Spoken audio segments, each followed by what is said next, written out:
Welcome, fellow Biafrans, lovers of freedom across the world. I welcome you once again to this amazing platform.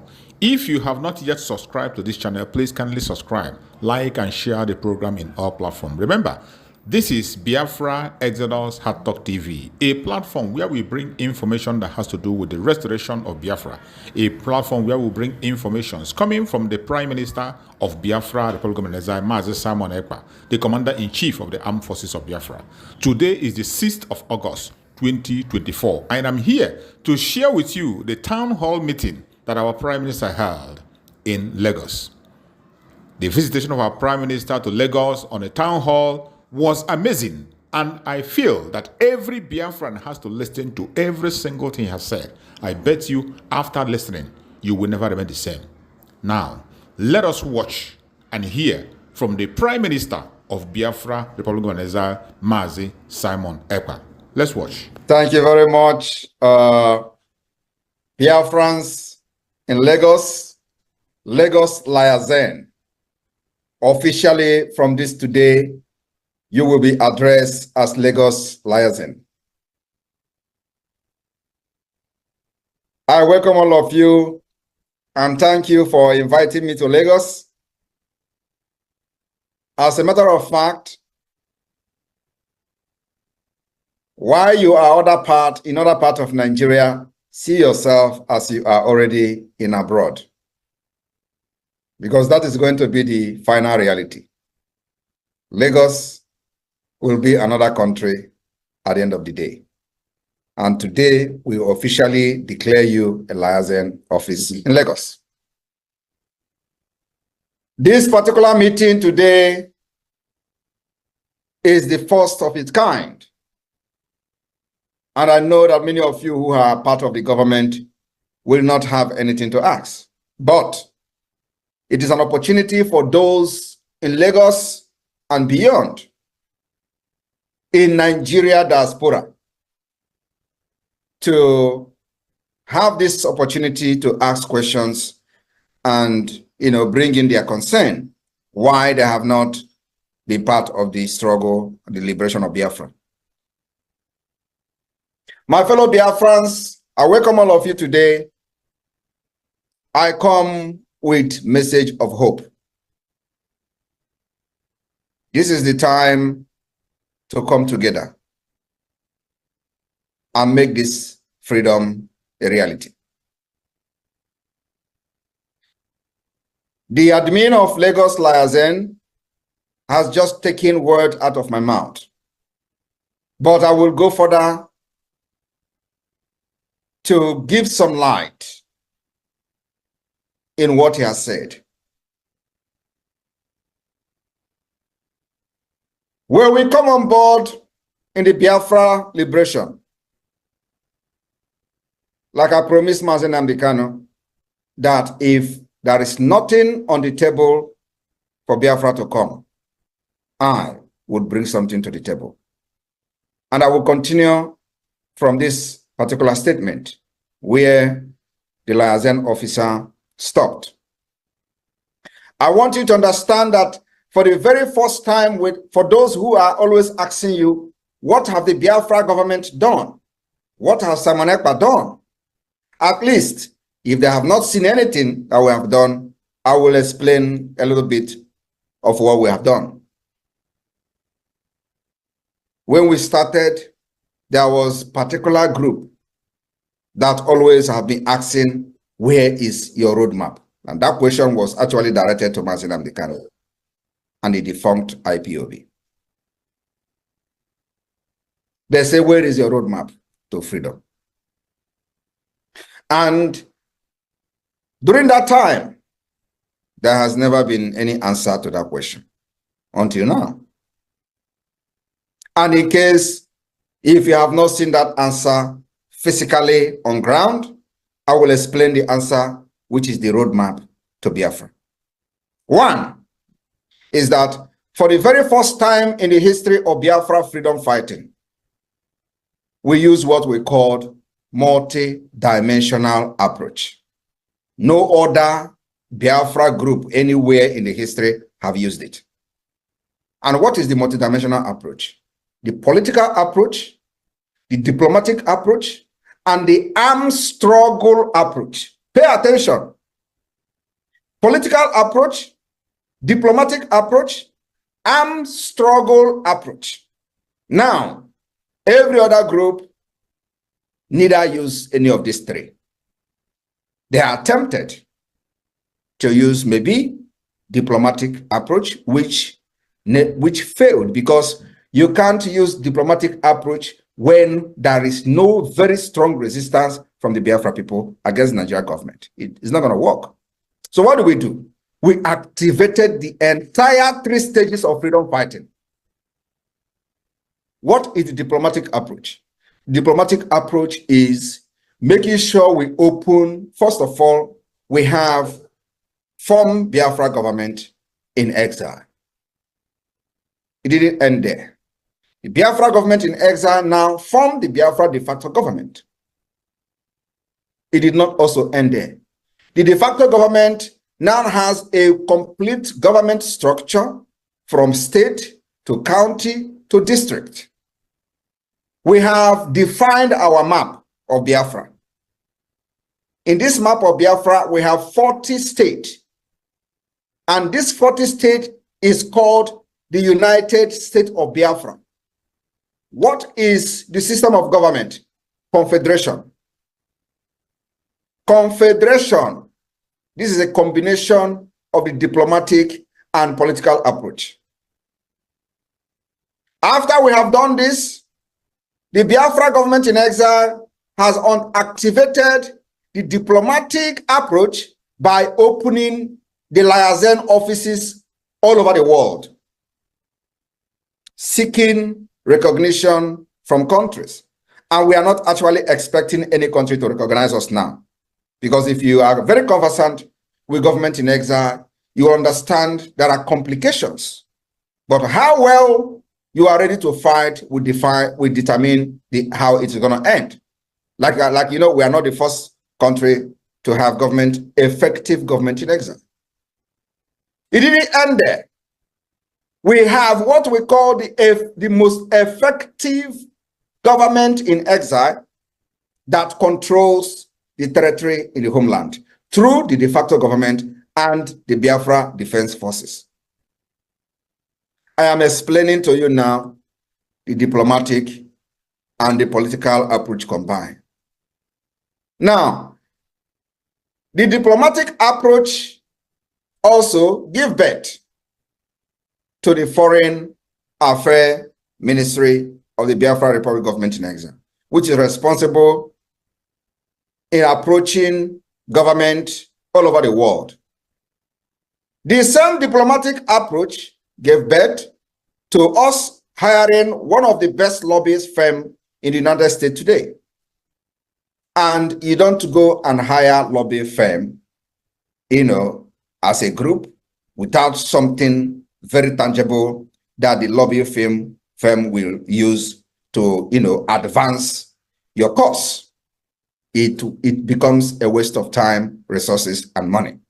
So we needed to wait for the appropriate time to come for us to have lobby firm to be speaking while we are speaking to Nigeria. And so a lot of people were, oh, we don't see you have lobby firm. What are you doing? Nobody know. We're waiting because we have the template we are following, which Nigeria can never, ever defeat. So at the right time, we hired the lobbyist firm. And today, as we are speaking in the language Nigeria will understand, and sometimes they will never understand, our lobbyist firm will be speaking in the language that America will understand. That is part of the diplomatic approach. It didn't end there. The Biafra government activated what we called the Biafra self-referendum. Well, first of all, we had what we call the Biafra Convention in Finland in 2023. During that convention, before that convention, a lot of people were laughing at us. Oh, they are having convention. Simon Ekpa is gathering money. You pay. They even were trying to mock that you are even paying to go to Finland. And Biafra came. Over 500 or so of Biafrans came to Finland for this convention. We started the process of adopting the Biafra Charter a Helsinki Declaration. We went into alliance with, official alliance government to government with Amazonia. That alliance is being made reference to today by many international institutions as they begin to talk about the crisis in the region. We went into alliance with Amazonia called Helsinki, Biafra Amazonia Helsinki Declaration. It is there in the history. Now, the Biafra Helsinki Convention 2023, where a place, a lot of things were discussed, a lot of decisions were made. We voted, all the delegates that came to Finland voted on to adopt Biafra Charter. Biafra Charter become the foundation of what we see today. In the Biafra Charter, we defined the land right, defined how the government will treat landowners, all these issues, fundamental issues that are not in Nigeria Constitution, never discussed in Nigeria Constitution, that are bringing a lot of debt, were already discussed under the Biafra government in exile. We started solving this solution from the grassroots. I am still coming to what Simon Ekpa have done and Biafra government. We begin to look for a way to eliminate fraud in Biafra. What did we do? We unveiled the Biafra Security Administration, a department in Biafra Republic Government in exile and Biafra de facto government. This department is responsible for issuance of national identity card and national security number. And then, of course, they are also responsible for the collection of Biafra database. So what did we do? We designed one of the most secured national identity card as a government in exile, because our vision is to eliminate everything that Nigeria has done and impacted negatively on ourselves as in our identity. Because today, if you go anywhere presenting any Nigeria ID card or passport, you are seen as a criminal. We decided to develop a system that will eliminate that. We went into research. We went into conferences to look for a solution to this particular problem. We went to many conferences within Europe, within Scandinavia. And finally, we found a solution to it. And today, we have what we call the Biafra Security Administration that is responsible for issuance of Biafra National Identity Card, well secured with facial recognition.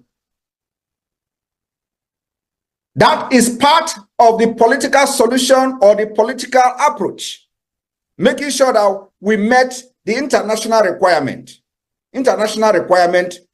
for a statehood under the Montevideo Convention. A lot of you don't know this. We have met that requirement through different multi-dimensional approach that we have applied in the course of our freedom. It didn't end there.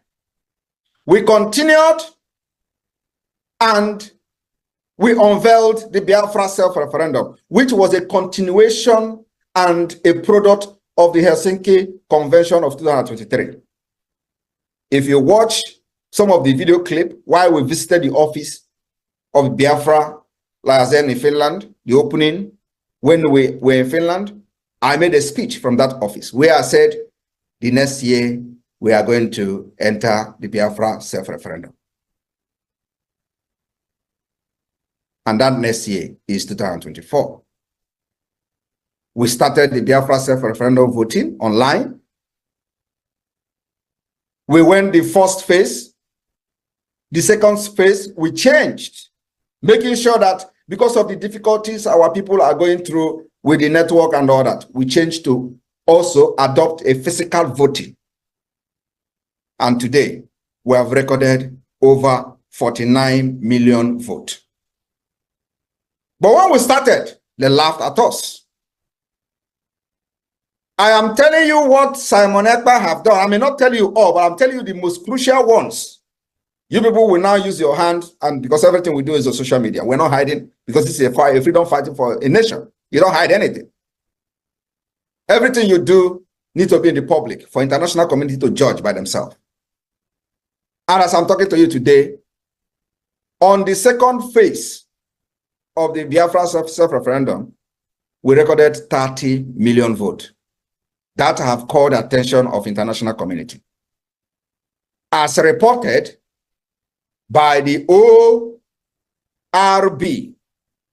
Sonny, please, as I am talking, can you share the ORB on the screen, please?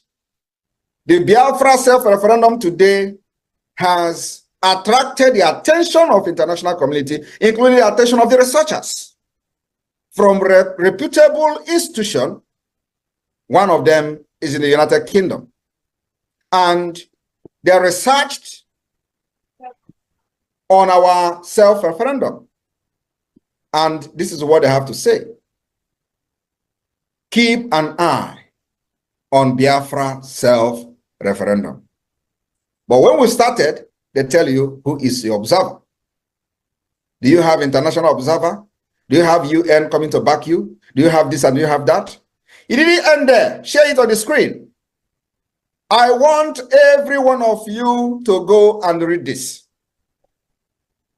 It is called ORB International, a very powerful institution in the United Kingdom. And the person who wrote this is called by Brgie Dubus, a senior research analyst. If you look at this, you see, why do Biafra want independence? I want everybody to go. I don't have the time to read everything here. I'm just telling you one of the most important achievements of Biafra government. According to Ekpa, the Biafra self-referendum is justified, given the marginalization faced by many Biafrans living in the southeastern region of Nigeria and ineffectiveness of the national government in solving these issues. These are facts. This sentiment, this is the most important line in this whole thing. This sentiment is backed. My sentiment, the Biafra government sentiment, the Biafra Republic government in Israel sentiment, the Biafra de facto government sentiment, of which you in Lagos are part of. This report says this sentiment is backed by their ORB International most recent publication or public opinion polling in Nigeria. Are you listening to that? They have went to Nigeria on their own to make public opinion polling even before the Biafra self-referendum issue come on board. Now, they went further to say that this their finding in Nigeria is backed by my opinion on Biafra self-referendum. So which means it is the right thing to do, that the people are tired. Listen again. Let me continue. They said this sentiment is backed by ORB International most recent public opinion polling in Nigeria. Nigerians in the southeast and the south region. And you see now that Biafra has been recognized to be south, and southeast. In case of those who are still beating around the bush and jumping up and down. They said Nigerians in the southeast and south region are most likely to perceive the national government as ineffective compared to other regions. The southeast and south region, where the location of the historic homeland of the Igbo people who form the core of the secessionist Republic of Biafra, and the high concentration of Biafrans continue to live in these regions. Despite the Igbos being the third largest ethnic group in Nigeria, there has yet to be an Igbo president since the end of war in 1970, leading to the feeling of marginalization among the Igbo people. Now, beyond ethnic marginalization, Biafra Republic government in Israel has cited increased threat of security as a justification for self-referendum. The ORB, are you listening? What we are citing as a justification for self-referendum include insecurity. ORB data found that respondents in the Southeast region are the most likely to feel unsafe in their communities compared to all respondents, while insecurity issue like kidnapping, killing, and the destruction of property